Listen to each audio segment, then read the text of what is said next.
Jadi seru sekali. Dan juga bapak-bapak, ibu-ibu sekalian yang mungkin mau belajar langsung free, ya. Dapat menarik.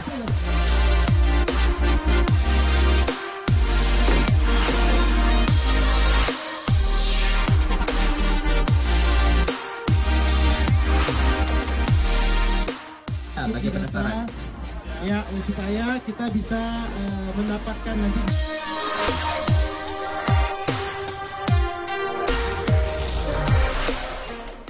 Tidak ada alat penunjuk jantung di sini ya, semuanya menggunakan apa kita pakai. Ibu, dari mana Ibu? Oh, Borasar, oke. Oke, buat warga Kota Banda Aceh.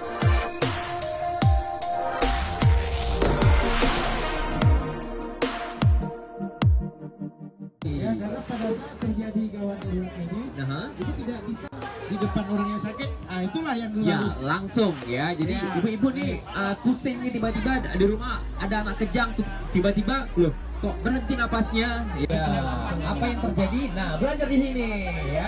Tapi ini free gratis ya. Free. Dan tidak dipungut bayar. Benar sekali, walaupun di rumah sakit ya.